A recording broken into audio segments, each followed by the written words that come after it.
इटावा की घटना ने तूल पकड़ लिया है। चूंकि मामला सनातन से, धर्म से जुड़ा है और धर्म की संस्था के सबसे बड़ा पद होता है शंकराचार्य का। इस वक्त हम शंकराचार्य स्वामी अविमुक्तानंद सरस्वती जी के पास हैं। गुरुजी, इटावा का मसला, सीधी एक बात कि क्या ब्राह्मण के अलावा कोई कथा कह सकता है? ये जी इसी को लेकर विवाद हुआ है। ऐसा है कि कथा तो सब कह सकते हैं और सब सुन सकते हैं, इसलिए इसमें ब्राह्मण, क्षत्रिय, वैश्य, शूद्र की बात नहीं।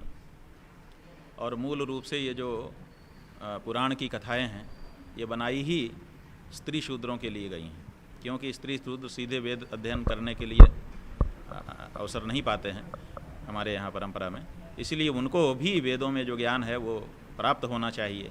इस करुणा भरे हृदय से व्यास जी ने रचना की है और कहा है कि ये स्त्री शूद्र द्विज बंधु नाम, स्त्रियों के लिए, शूद्रों के लिए और द्विज बंधु। द्विज बंधु माने ब्राह्मण, क्षत्रिय, वैश्य में भी जो ऐसे हैं जिन्होंने उपनयन संस्कार नहीं कराया, वेदाध्ययन नहीं किया, वो शूद्र ही जैसे हैं, तो उनके लिए, उन्हीं के लिए ये कथा है। तो इसलिए ये कथा तो है ही उनके लिए, लेकिन कहने का अधिकार किसको है? तो अब सवाल ये है कि श्रोता कौन है। श्रोता अगर हमारे ही परिवार के लोग हैं तो हम किसी भी जाति के हों अपने परिवार को तो सुना ही सकते हैं, कोई बाप अपने बेटों बेटियों को सुना ही सकता है। लेकिन जब सार्वजनिक रूप से कथा कही जाती है तो उसमें कोई भी आ सकता है, उसमें ब्राह्मण भी आ सकते हैं, क्षत्रिय भी आ सकते हैं, वैश्य भी आ सकते हैं, शूद्र भी आ सकते हैं, सन्यासी भी आ सकते हैं। तो ऐसे में जो सार्वजनिक कथा होती है उसमें ऐसे व्यक्ति को व्यासासन पर बैठाया जाता है जिसके श्रीमुख से सब कथा सुन सकें और उसके नीचे बैठने में हिचक महसूस न करें। ये परंपरा है। तो कहने का मतलब यही कि ब्राह्मण को ही कथा कहनी चाहिए, क्योंकि बेचू के प्रोफेसर ये कह रहे हैं कि ब्राह्मण में वो अंश होता है और उसके पास एक संस्कार होता है, तो ऐसे में कथा ब्राह्मण क्यों नहीं? आप सत्यनारायण भगवान कथा के लिए भी किसी को भी जाति से बुला लेते हैं, तब आपको ब्राह्मण चाहिए, बटुक चाहिए? नहीं, ऐसा है कि बुलाने वाले तो देखिए दूसरी जाति के लोगों को भी बुला ही रहे हैं। अपने देश में एक आंदोलन अंदर ही अंदर, जैसे सरस्वती गंगा यमुना की तरह बाहर नहीं बह रही है, सरस्वती अंदर अंदर बह रही है ना, ऐसे ही अपने देश में एक धारा ये भी बह रही है कि ब्राह्मणेतर जो हैं उनको भी पुरोहित बना करके उनको पुजारी बनाया जा रहा है बहुत पैमाने पर, और बहुत पैमाने पर कथावाचक और दूसरे कामों में लगाया जा रहा है, और वो लगे हुए हैं, लोग बुला रहे हैं, ऐसी कोई बात नहीं है। लेकिन जो हमारे यहाँ स्थापित परंपरा है, मर्यादा है, वो ये है कि ऐसे व्यक्ति को आसन पर बैठाओ जिसके नीचे बैठने में और उससे सुनने में हमको हिचक न हो, और वो विद्वान होना चाहिए और निष्प्रिय होना चाहिए। कण लोभ उसके अंदर, माने अर्थ का लोभ उसके अंदर नहीं होना चाहिए, नहीं तो कथा का सार चला जाता है। तो ऐसी परिस्थिति में जो स्थापित परंपरा है वो यही है। और दूसरी बात यह है कि हारित संहिता में कहा गया है कि दो शक्ति भगवान ने बनाई है, द्वे शक्ति ईश रचिते, ईश्वर के द्वारा दो शक्तियाँ रची गई। वो दोनों शक्तियाँ कौन कौन सी हैं? एक है आत्मोद्धारकता शक्ति और एक है परोद्धारकता शक्ति। तो आत्मोद्धारकता शक्ति का मतलब अपना उद्धार करने की शक्ति, और परोद्धारकता शक्ति का मतलब दूसरे की भी उद्धार करने की शक्ति।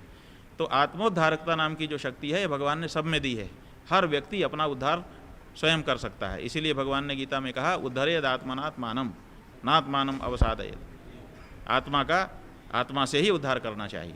तो स्वयं के उद्धार का प्रयत्न तो कोई भी व्यक्ति कर सकता है, सब में ये शक्ति भगवान ने दी है, लेकिन परोद्धारकता शक्ति जो है वो ब्राह्मण में रखी हुई है। तो इसीलिए हमारे यहाँ ये परंपरा है कि जब हम अपने लिए कुछ कराना चाहते हैं, वो जो हम स्वयं नहीं कर पा रहे हैं अपने लिए, तो हम ब्राह्मण को बुला के उससे करवाते हैं, तो ब्राह्मण का जो किया है हमको मिल जाता है, ये मतलब है।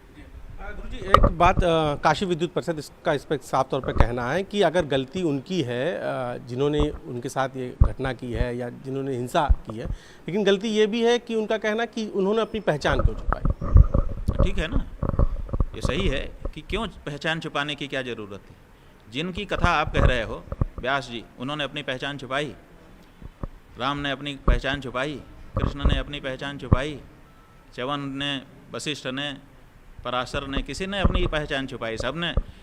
वाल्मीकि नारद घट जोनी, निज निज मुखनी कही निज होनी, अपने होनी को कि हम घड़े से हो गए, अगस्त्य जी ने कहा कि हम घड़े से हो गए, पराशर जी ने कहा कि हम तो कुमारी कन्या से हो गए, सत्यवती नाम की जो थी, और इसी तरह से सब वाल्मीकि जी ने अलग अलग कहा।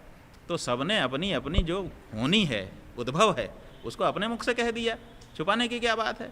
उनका कहाँ अनादर हुआ समाज में?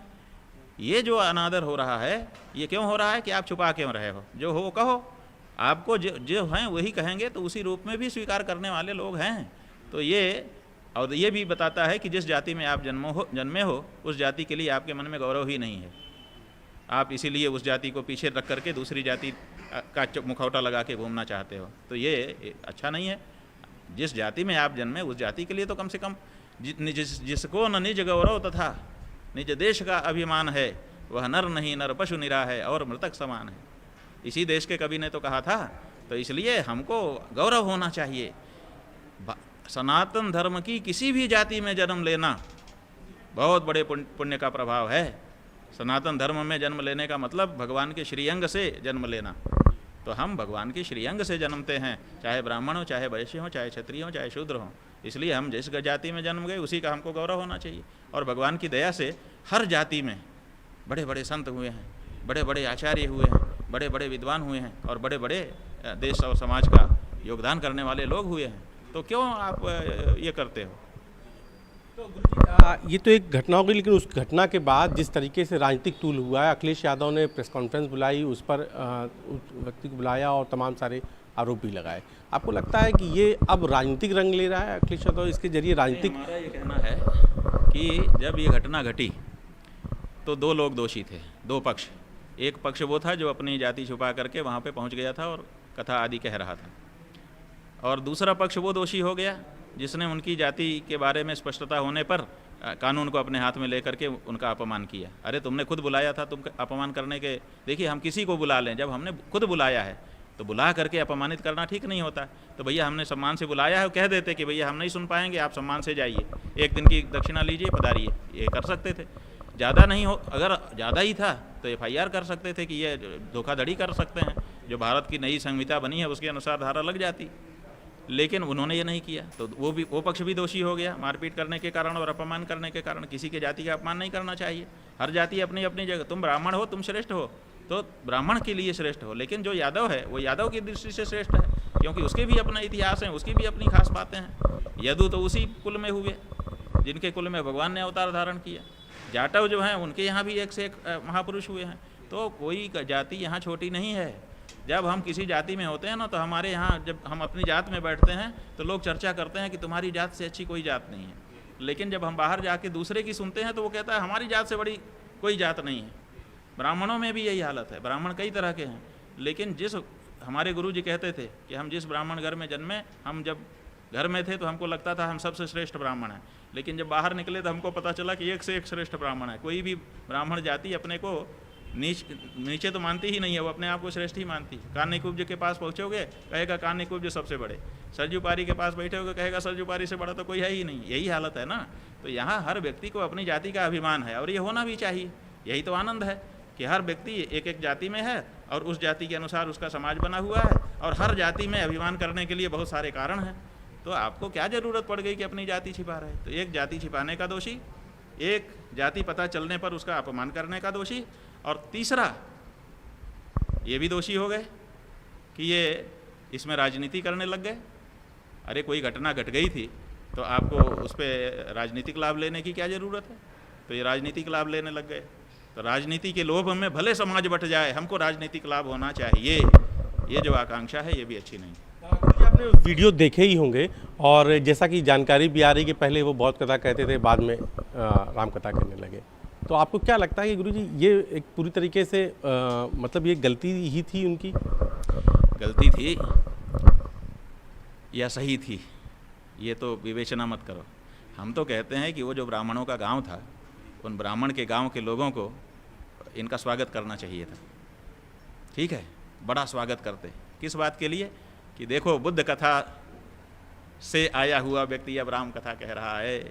आज क्या हो रहा है कि राजनीतिक लोग राम कृष्ण से बुद्ध की ओर ले जा रहे हैं, और वहाँ बुद्ध की ओर से राम की ओर आया हुआ व्यक्ति था वो, तो उसका तो माहौल बनाना चाहिए था। ये देखिए कितने अच्छे हैं, बुद्ध कथा कह रहे थे लेकिन तृप्ति नहीं हुई, अब राम कथा कह करके इनका जीवन संवर रहा है, इसलिए राम कथा में आइए। राम को छोड़ के बुद्ध की तरफ जा रहे हैं जो लोग, उनको ये देख लेने की ज़रूरत है। ये कह के फ़ायदा तो उठा सकते थे, लेकिन वो फ़ायदा ना उठा करके उल्टा ही कर दिए।